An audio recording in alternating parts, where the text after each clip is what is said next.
Have you ever wondered how neat it would be if Nintendo released a Wi-Fi dongle for your Windows XP computer in 2004?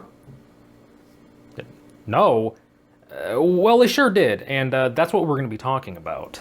This is the Nintendo Wi-Fi USB connector, released in 2004... Wait, this didn't come out until 2005? Wait, I could have sworn this launched alongside the DS. Well, that's what the Japanese Nintendo site from back in the day says, so I guess it did come out in 2005.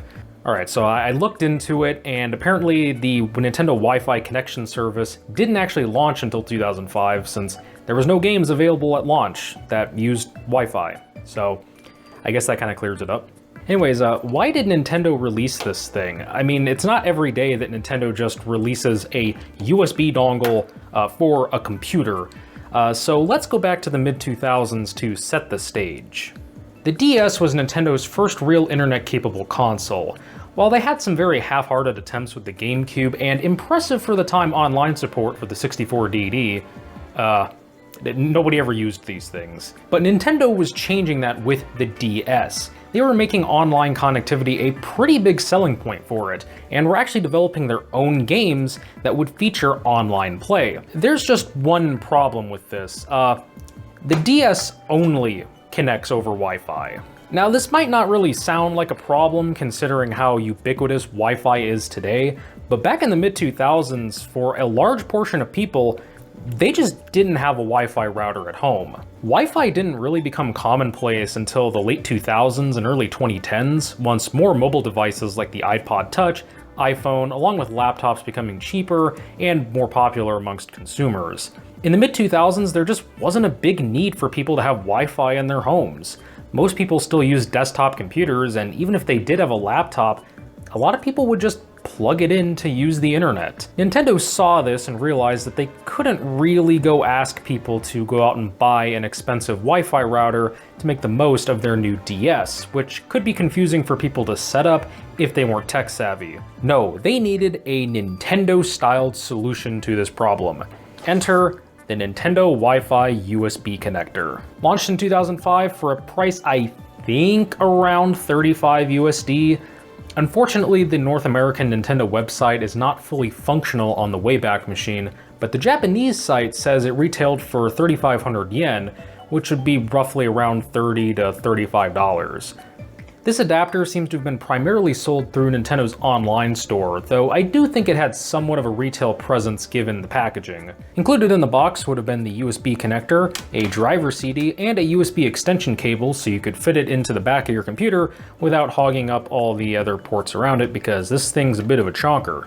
The device even has this little lanyard strap on it, which is like the most useless thing I could think for a thing to have a lanyard strap for. But it's such a Nintendo thing to do that of course they would put the lanyard strap on the Wi-Fi dongle. The product code is NTR010, which means Nintendo does officially classify this as a DS accessory, although Nintendo would add Wii support later on. And even the disc has its own NTR code, which is just really neat. Using it is honestly pretty simple. Just install the software, connect the adapter, go into your DS game's Wi-Fi settings, select a USB connector, then on the computer acknowledge and allow the DS to connect, and as easy as that, your DS is online. I gotta hand it to Nintendo, they really did make this simple to set up. While routers aren't like the most complicated thing in the world or anything, to an average person, especially back then, this would have been way easier to get going. Now I know the question is already on your mind, can you still use this today? Short answer, yes. Long answer, it's annoying and depends. While there's nothing stopping you from connecting your DS to the USB connector, it's more so getting everything to play nicely with the Nintendo Wi-Fi connection replacement services like Wii MMFi. These fan-run servers rely on changing DNS settings, and while you can do this in Windows to, in theory, get it to connect, I haven't had much success, unfortunately. Looking into it, it might not even be a problem with the USB connector, but rather some other reasons related to DNS and just other reasons I haven't had fully time to delve into, as other people even running regular Wi-Fi has run into the same errors that I have. Now, while this was originally intended for the DS, Nintendo would later on add the ability for the Wii to connect to it. It works basically the same way that it does with the DS, and I imagine it would work just fine, albeit pretty annoying to have your computer on all the time to use your Wii online, especially since the Wii was envisioned as an always connected console using Wii Connect 24, though it's not like the online features of the Wii are really that impressive or anything, but if you were an avid Wii Mail user, I'd imagine this might become irksome. You may have also noticed that this device says powered by Buffalo on it. So what exactly is Buffalo? Well, as you may have guessed, this was not a solo effort by Nintendo. Buffalo Technology is a Japanese company that primarily focuses on networking products. It makes sense that Nintendo would go to another company to handle this product for them, as Nintendo and networking infrastructure go about as well together as the Switch and me wanting to use it. There doesn't seem to have been a ton of media coverage surrounding this device.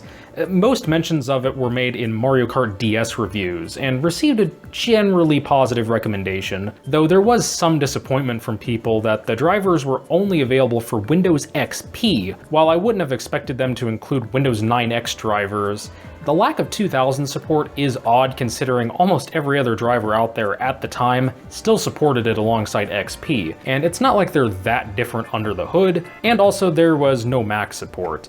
Macs were seeing a rise in popularity in the early to mid 2000s, so the lack of it here is a bit annoying. Though if your Mac had an airport card installed, you could create a Wi-Fi access point quite easily on the Mac and use that to connect your DS to.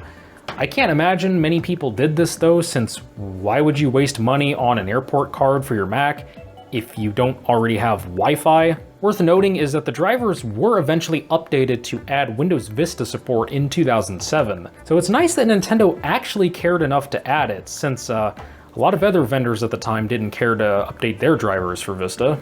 I'm not sure where else to mention this, but there was actually a competitor to this official USB connector made by Datel.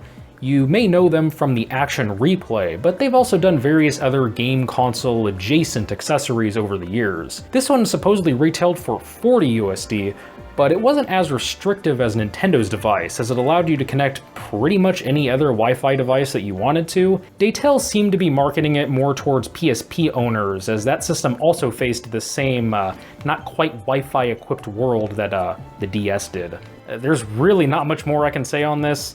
It's just a little mind-blowing to me that Nintendo made an accessory that you plug into a PC, can download a driver from their website for, which just feels wrong. Now, should you buy this thing today? No, not really.